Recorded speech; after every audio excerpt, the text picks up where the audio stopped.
Once upon a time, there were 100 million people. They had different interests, different beliefs, different occupations, but for the most part, they got along pretty well. Then one day, a gang of a few hundred people showed up. Need to zoom in some more to see them. I know they're there somewhere. Zoom in. There they are.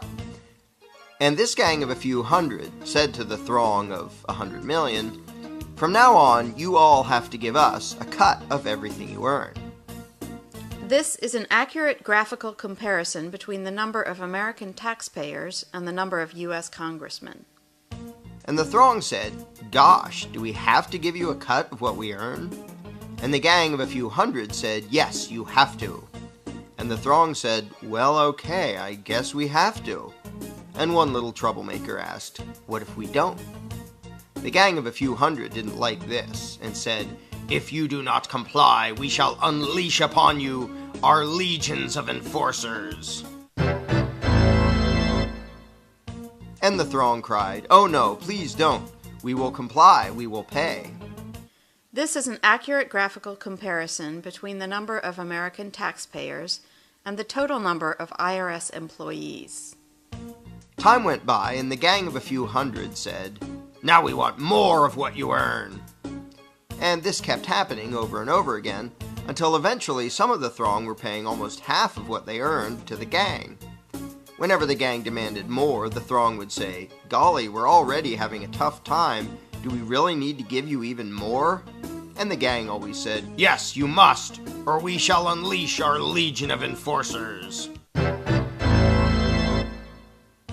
Now the gang of a few hundred was getting trillions of dollars every year, spending it on wars and pyramid schemes, giving away goodies to their friends, buying influence, and doing lots of other things. And some of the throng started saying, "We don't really like the war you're waging with the money we give you. Do we really have to be paying for that?" And the gang said, "Yes, we demand it. Don't make us send out our legion of enforcers." And some of the throng said, "You're taking our money and giving it to huge corporations and giant banks, and some people who just don't want to work. A lot of these things we don't like." And the gang said, "We don't care. We will decide how to spend it. You just do as you're told, or else." And the throng said, "Okay, I guess we have to." But eventually the throng got so fed up, so angry, that they took a drastic step. One day they said to the gang, "We don't like what you're doing. We want a new gang." And after pouring a huge amount of time and money into the effort, they replaced the gang with a new gang. Then the throng pleaded with the new gang, "Now, at long last, can we keep our own money, or at least keep more of it?" And the new gang said, "Sorry, but after much discussion, we've decided that you can't. You have to keep giving us what you've been giving, in fact, a little bit more than before." The throng was distraught and said, "This is dreadful. But after all, what choice do we have? I mean, they say we must comply, and they have that scary legion of enforcers. We're powerless against them. We'd better just do as we're told." So they did as they were told, got poorer and poorer, and lived miserably ever after. But after all, what else could they have done?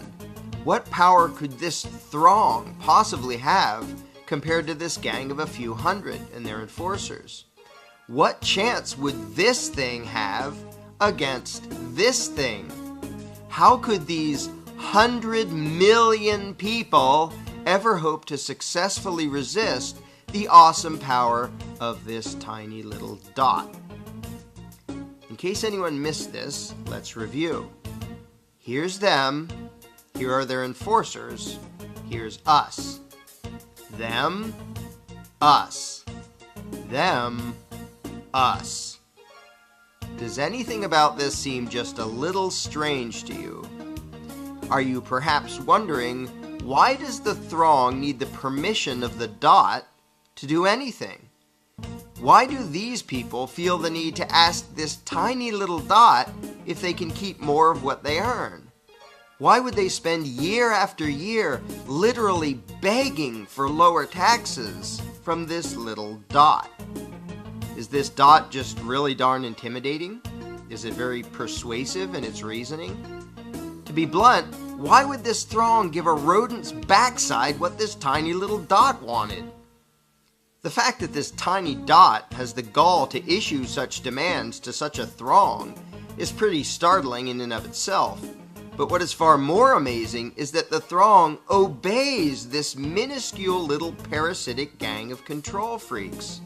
What could possibly explain this? Let's ask the dot.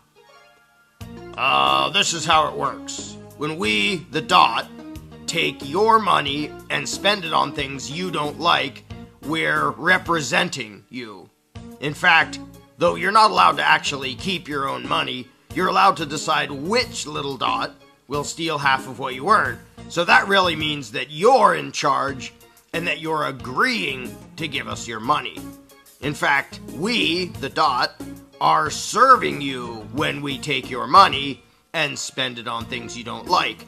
And so you should thank us and treat us with great respect and honor for having robbed you on your behalf for your own good in order to serve you by doing things you don't want us to do. So there you have it. I hope that cleared everything up for you.